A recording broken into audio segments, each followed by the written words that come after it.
Hey friends, it's Paula with Hey Let's Make Stuff, and I'm here today to talk with you about the new Cricut AutoPress 2 15 by 15.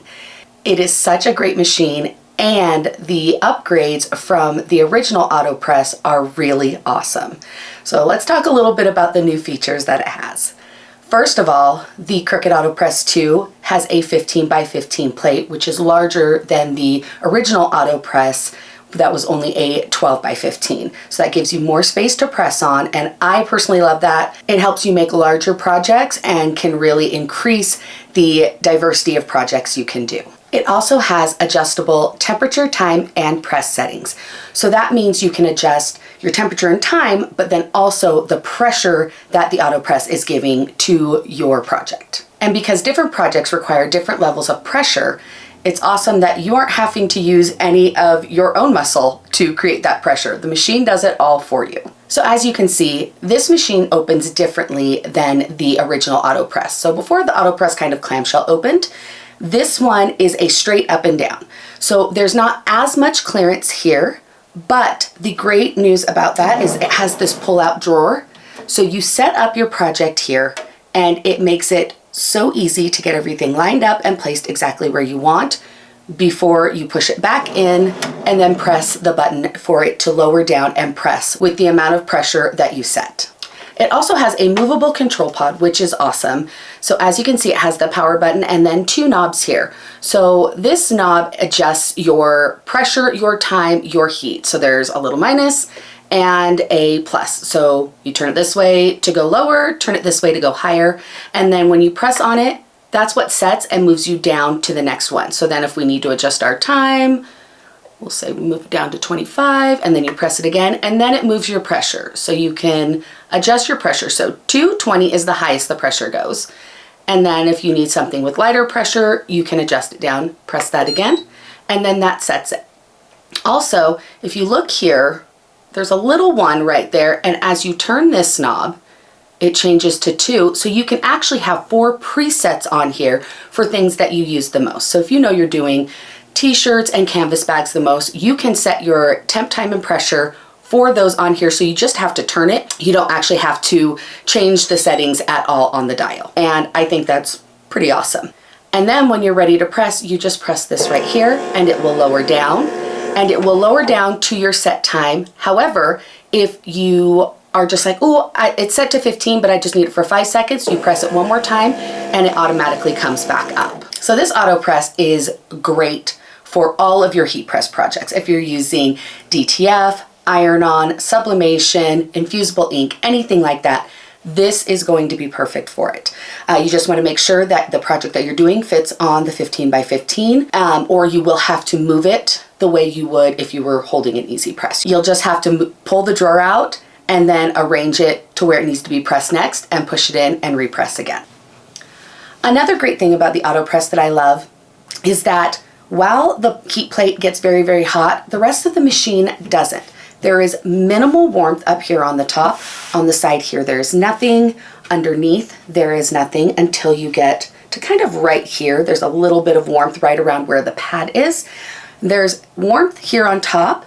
I would say maybe even a little bit more than warm, but not too warm. So if someone were to bump against it, they might be a little startled, like, oh, that's warm, but it's not going to burn them. It's not hot. As you can see, I'm putting my hands on it, and I think that's great for safety, especially if you're crafting around children that might come into your space. You don't have to worry about them like accidentally bumping into it and getting burned. It really doesn't get hot until you're getting right close to this edge where the edge of the plate is. And so I think that's really awesome that Cricut has thought of that to kind of help keep us safe while we're crafting. We don't have to worry about unintended burns. So when you're using the Cricut AutoPress 2, you will use the Cricut Heat Guide to just kind of guide you on what you need to set your settings to for the project that you're doing. So if you're making, like I made this cute little makeup bag, swearing helps. Sometimes it does. It feels that way, doesn't it?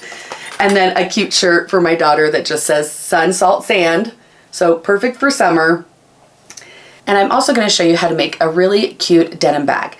So I got the DTF print from Cricut. You can create your own DTF prints through Cricut Design Space or upload an image that you already have to Cricut Design Space and have that made into a DTF print for you. So I'm going to show you what you need to make this DTF project. All right, so here's everything you're going to need to make this bag. We have our Cricut AutoPress 2, and then we also have our bag, which is just a denim. It's a cotton poly blend bag. We have our image, our DTF image from Cricut Design Space. We have our heat resistant tape and scissors to cut off little pieces just to hold our image in place to make sure it doesn't shift at all after we put it onto the AutoPress mat. Then we have butcher paper just to cover this up to make sure it's covering everything that we need to protect our machine. And I got this little piece when I got my DTF print from Cricut. So they include some butcher paper to help with that. And then we also have our lint roller. We just roll over our bag real quick to make sure there's no hairs, fibers, or anything like that we don't want stuck under our image. All right, let's put it all together. Okay, as you can see, there are a few wrinkles on here. I'm just gonna put the bag into the EasyPress really quick for just about like 5 or so seconds just to get all these wrinkles out so we can make sure that our image, when we lay it down, is laying nice and flat and straight.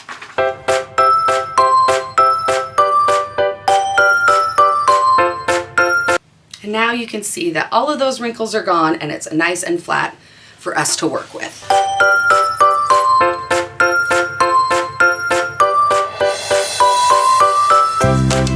Okay, so now we have everything ready to go. I'm just going to move this over to the side here.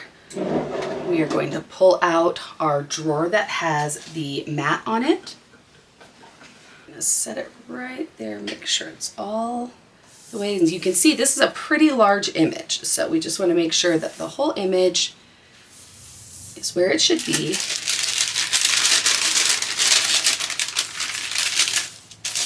Now we're just going to slide the drawer back in.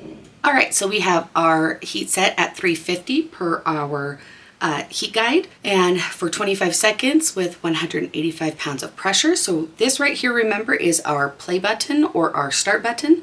So we just press that down. So now that we're done pressing, we want to wait for it to cool. You don't want to peel this off hot.